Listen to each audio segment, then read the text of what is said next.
వ్యక్తి బాబాసాహెబ్ అంబేద్కర్.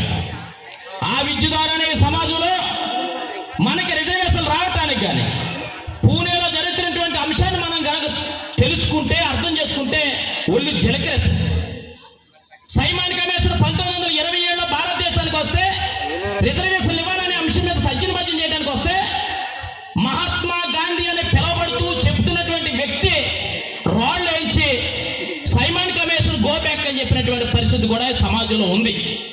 అందుకని చెప్తాడు, మమ్మల్ని అవమానించారు, మేము భారతదేశంలో అధ్యయనం చేస్తా ఉంటే ఇబ్బంది పడతా ఉన్నారు కాబట్టి మీరు ఏదైనా ఉంటే కనుక ఇంగ్లాండ్ రమ్మని చెప్పి సైమాన్ వెళ్ళిపోతే అక్కడికి వీళ్ళందరూ కూడా సమస్యలు చెప్పుకోవడం కోసం ఒక పక్కన అంబేద్కర్, ఇంకొక పక్కన గాంధీ గారు, ఇంకొక పక్కన మహమ్మద్ జిన్నా ముస్లింల పక్షాన వెళ్ళి అక్కడ మాట్లాడుతున్నప్పుడు ఒక పక్కన మాట్లాడుతూ ఉంటాడు అంబేద్కర్, అయ్యా భారతదేశంలో ఉండబడే అస్పృశ్యులుగా అంటరాని వారుగా నా జాతిని పక్కకి రానివ్వట్లేదు, మాకు రిజర్వేషన్లు కావాలి, మాకు హక్కులు కావాలి, మమ్మల్ని మనుషులుగా చూడట్లేదు, మేము చదువుకోవడానికి అర్హత లేదంటా ఉన్నారు, ఏ గుడికి రానివ్వట్లేదు, ఏ బడికి రానివ్వట్లేదు అంటా ఉన్నారు. ఇంకొక పక్కన గాంధీ గారు అంటాడు, అబ్బాబ్బా ఏమీ లేదండి, భారతదేశంలో అందరూ మేము సమానమే, మాకు అసలు తారతమ్యం లేదని చెప్తా ఉంటాడు. ఇంకొక పక్కన జిన్నా గారేమో మా పాకిస్తాన్ ఎడగొట్టేమని చెప్పే పరిస్థితి. ఈ ప్రక్రియ జరుగుతూ ఉన్నప్పుడు అంబేద్కర్ పిఏ చెప్తాడు, అయ్యా ఇంటి దగ్గర నీ కొడుకు చనిపోయాడని చెప్పినప్పుడు అంబేద్కర్ ఒక మాట అంటాడు, నా కొడుకు చనిపోయాడా అని మళ్ళా వివరణ అడిగినప్పుడు చనిపోయాడని చెప్తాడు. అంబేద్కర్ చెప్పినటువంటి మాటని ఒక్కసారి మన అందరం కూడా గుర్తు చేసుకోవాలి.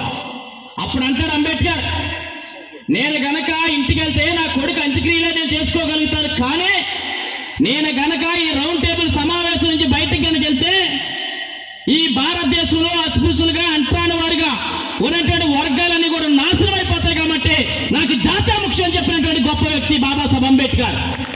ఇది మానేసి అంత త్యాగం చేసి కొడుకుల్ని, భార్యని, కుటుంబాన్ని నాశనం చేసేసుకుని ఒక్క రూపాయి ఆస్తి లేక ఆవిడేమో పిడకలమైనటువంటి పిడకలు చేసినటువంటి డబ్బులు ఆయనకి ఇచ్చి కుటుంబం త్యాగం చేసి మన కోసం చట్టాలు ఏర్పాటు చేసి రిజర్వేషన్ ఏర్పాటు చేసి హక్కులు కల్పించి ఇవాళ అగ్రవర్ణాలుగా ఉండబడే, లేదు బీసీలుగా ఉండబడే, లేదు ముస్లింలుగా ఉండబడే, ఈ రోజు ఎస్సీలు ఎస్టీలు అని చెప్పబడే అందరికీ కూడా హక్కులు కల్పించినటువంటి వ్యక్తి బాబాసాహెబ్ అంబేద్కర్ని పక్కన పెట్టి మనం డీజేలు పెట్టి ఇవాళ సైలెన్స్ నిప్పేస్తున్నాం అంటే ఎక్కడుంది అంబేద్కర్ భావజాలం, ఎక్కడుంది పూలే భావజాలం అనే విషయాన్ని మీరందరూ కూడా అర్థం చేసుకోవాలని మీ అందరికీ కూడా తెలియపరుస్తుంది.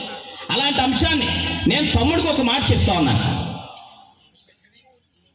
అంబేద్కర్ జయంతి కార్యక్రమంతో పాటుగా అంబేద్కర్ సంబంధించినటువంటి ముఖ్యమైనటువంటి అంశాన్ని ఒక 10 పేజీలు వచ్చి ఒక చిన్న పుస్తకాన్ని